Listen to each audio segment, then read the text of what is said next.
Hello! So this evening we are at Boonville in the US and we're taking a look at one of the T6 Texan IIs that Asobo created for the Reno Air Races pack. So I went and got hold of the Air Races pack earlier, and I will admit I have never looked at the aircraft that were in it because I was being a bit snobbish about it and saying, well, they're not very study level, are they? So I'm not going to be that interested. But then I had a change of heart and thought, well, why not? Because not everybody wants a study level aeroplane. Some people just want to have some fun in the simulator. So here we are. We're going to take one up for a fly. And for those that are curious, hopefully this will be interesting. So we'll have a little fly of it, see how it goes. It's worth pointing out that each of the Reno Air Racing aeroplanes is actually based on a real-world aircraft.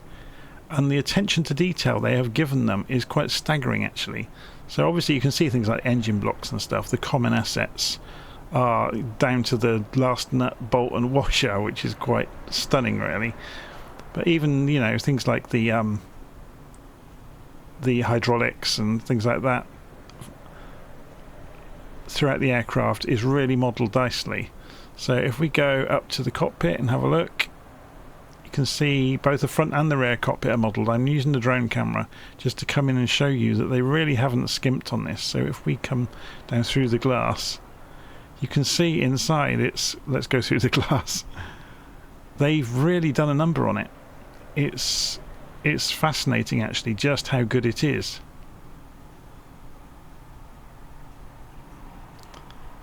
Anyway, so let's get back out of the aeroplane, have a look around. So each version, there are many models of each model of aeroplane.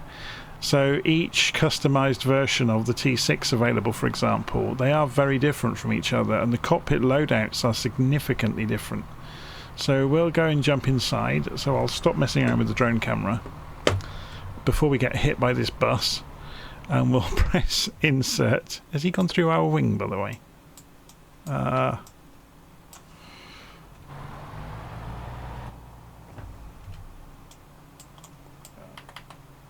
I appear to have lost the ability to pan the camera now. That's great, isn't it?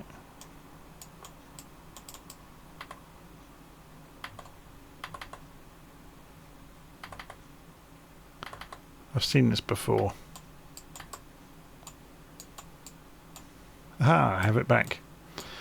So there is some weird bug in Flight Simulator. No, it's the Xbox controller that's interfering. I'm just going to unplug it a second.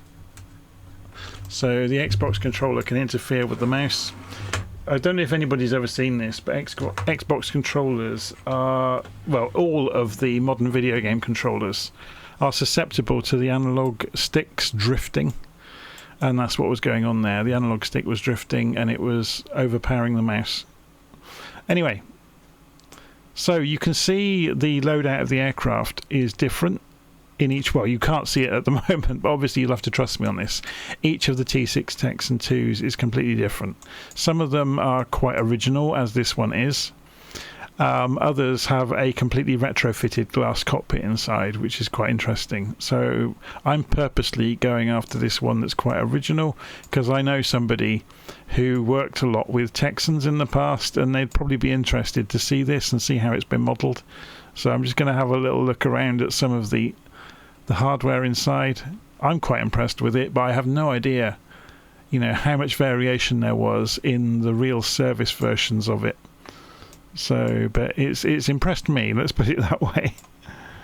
Okay, how do we get this thing started then? So we check the fuel that's already on the left tank. We put the mixture to rich. Underneath here there's an RPM lever. I don't have an RPM lever on my controller, so I'm just using the mouse for that. We're going to crack the throttle open. We're going to go and prime the fuel. And then we're going to go and turn on the battery and turn the magnetos to both. Open the starter cover and hopefully start the engine. It's quite quiet inside the engine. Well, unfortunately we can't open the windows on this version of it. I'm not sure if there are any mods in the marketplace to, or you know, available for download anywhere that will make the windows work, but Asobo have been quite... They've dumbed it down quite a lot. Okay. So, engine's up and running. I'm just trying to think what else we need to do. So we'll go and put some lights on. We'll put the pitot heat on. We'll turn the strobes... Oh, we don't even get a strobe light. That's a shame. Obviously we don't get gun sights or anything like that. They're all just dummies. So we do want the avionics on there. Is that it over here? No. What have they done with the avionics switch? Have I missed it down here? Avionics master, there we go. Okay, so that's given us radios. Let's go and calibrate the altimeter. Oh, looks like it's all good already. If we sit up in the cockpit, we get a little bit better view over the nose. So we'll come off the parking brake. We won't need, or hopefully we won't need, flaps for takeoff. I'm just going to have a quick look at the... Can you see the windsock from here? Okay, we're going the wrong way on the runway then. We're going to have to taxi down. The wind is coming down the runway from this direction. Gives us a chance to hear it as we taxi down.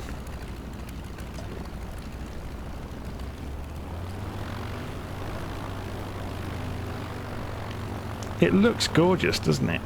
I mean, they're really, really nicely modelled.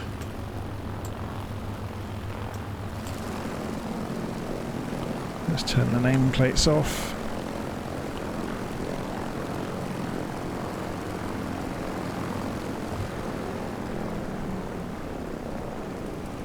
Pretty fast taxi going on here.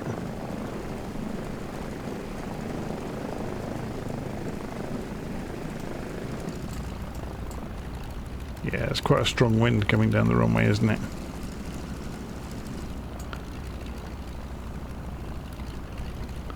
So I'm just going to taxi down and then turn around. I wonder if we go on the grass, do we get any smoke or dirt effects billowing up? Let's have a look.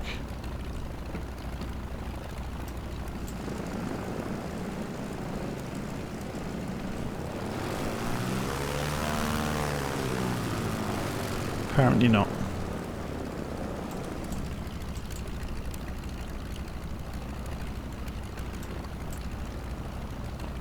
Okay, so giving it a whole load of backstick while we apply brakes just to ensure we're going to be okay. Now we're going to have problems turning this because the Texan, as far as I can tell, is accurate in that it only has 6 degrees of rotation on the tail wheel. So we're going to go out to the dirt and then go full rudder left. And it doesn't really turn very sharply at all.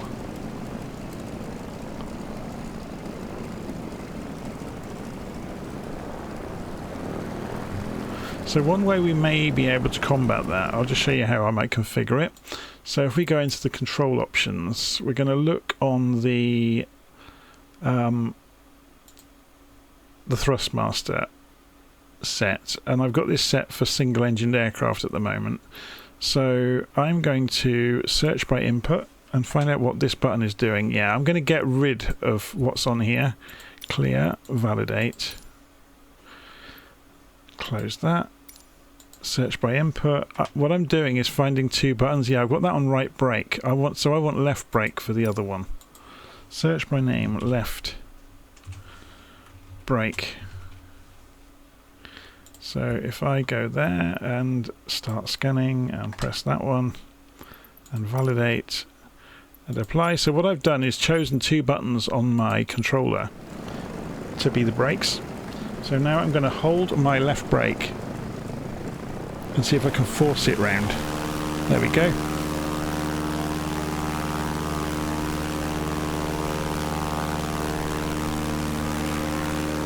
So I don't even need any rudder to do that. Look, I'm just forcing it. Obviously it's not doing the tail wheel any good.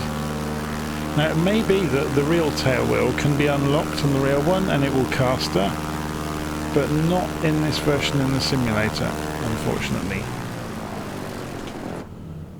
Okay,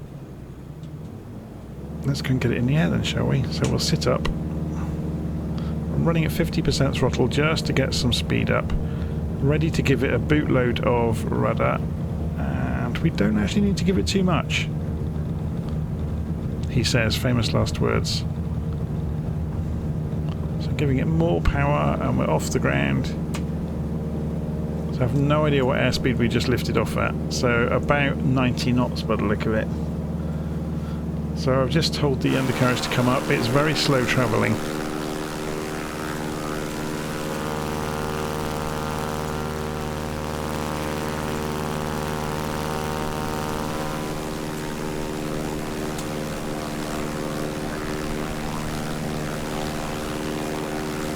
It's a pretty quick aeroplane, it has to be said. So we're doing 140 knots, look.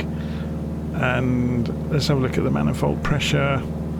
We're just inside the red line at the moment, which is good. I don't think it's modelled that it will destroy the engine if you over rev it, so, or if you put too much power through it. We'll see. So I'm just going to climb a little bit and we'll do some stall tests, see how it behaves. So as I said, this is not a study level aeroplane by any stretch of the imagination. So it should just be good fun. It should be quite docile in the stall, so let's try that.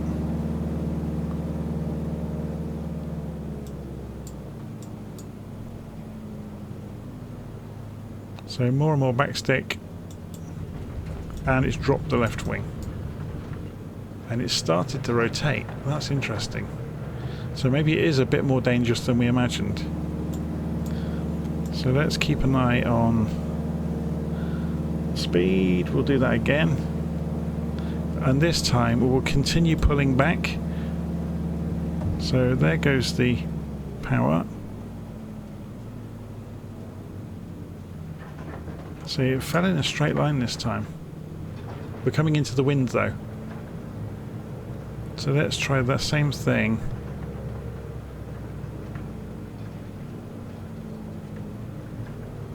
Yeah, it's tucked under, look. So if I keep holding back, what will happen? It just goes underneath. It stabilised itself. So the stall didn't, or sorry, holding back on the stick didn't exacerbate it at all. So this time we'll do it again. And we'll force it with the rudder.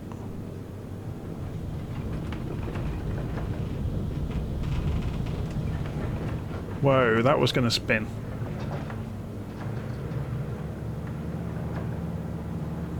Let's get some more altitude then and see if we can get it to spin in a fully developed spin. That was kind of incipient there and we stopped it before it got any momentum up.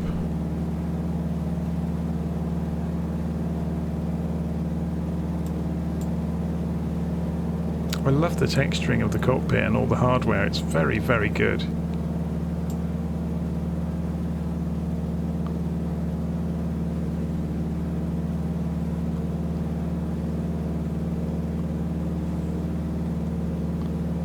Okay, so we're just getting some height to do a spin test, a sensible spin test. Okay, ready? So throttle to idle. Pulling in more and more backstick, and this time it's gone that way, so we're going to hold it in.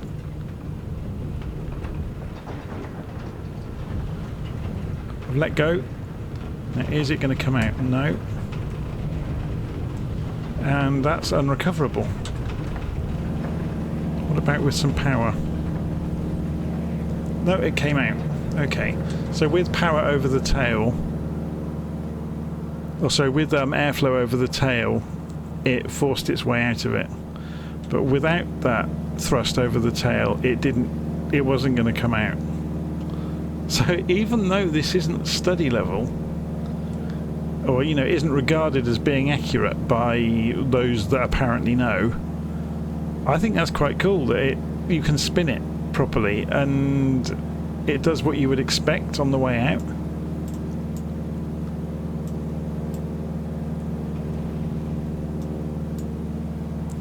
Okay, so let's take it for an approach. So I'm going to cut the power and come back in. So various variants of this have got GPS in them as well. Some of them have got glass instruments. So, you know, you've got all sorts of modern instrumentation in some of them that have been retrofitted. So we are going to put the gear down and drop the flaps.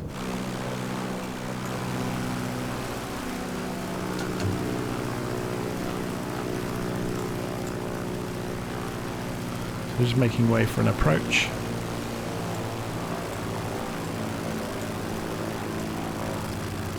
So the flaps are all the way across.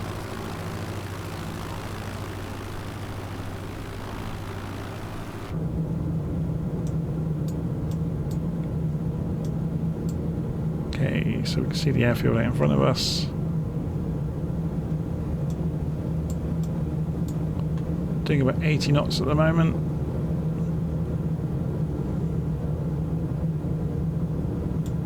Be interesting to see how it behaves.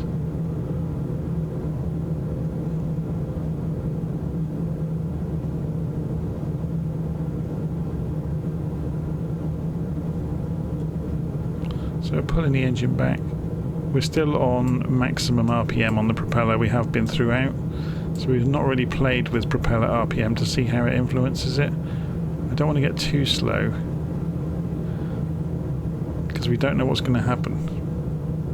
I don't know the aeroplane well enough. I've done one flight before I recorded. There's a fair bit of turbulence today. It's probably just the wind kicking over these trees. It's quite responsive on the ailerons, but it does get thrown around.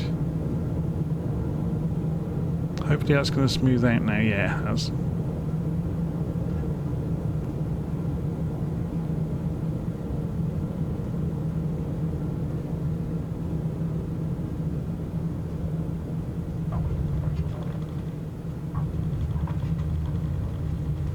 So you need quite a lot of rudder input at touchdown to straighten up.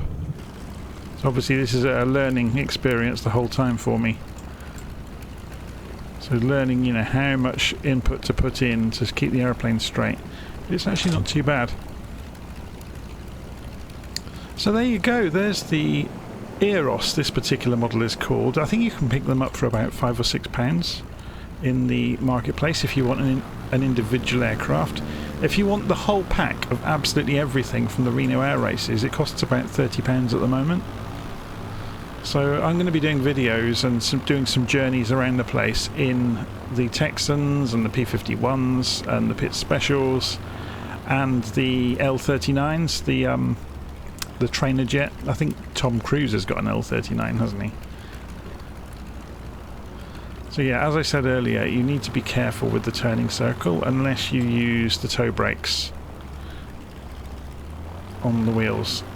It says only 6 degrees of deflection as far as I'm aware on the tail wheel, which if you're careful you can get away with. Otherwise you have to play games like I'm going to now with... I'm going to hold one of the brakes and increase the throttle and skid the tail wheel across the tarmac. I imagine in the real thing that you can unlock the tail wheel and it will caster, but it doesn't appear to in here, unless I'm missing something obvious.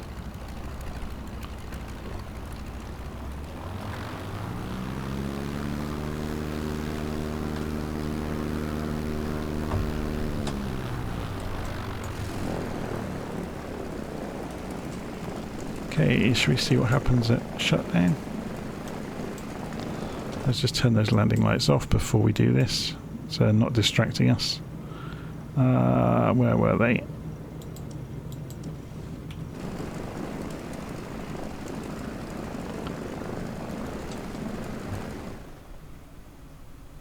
That was sudden. Okay, so just for a bit of fun to show you this, because I thought it was quite well done, I'm going to use Control-E to start the engine so we can watch it from outside. So it puffs some smoke out, and then as the thrust kicks in, it pushes the smoke away. I thought that was quite cool. Let's do it once more.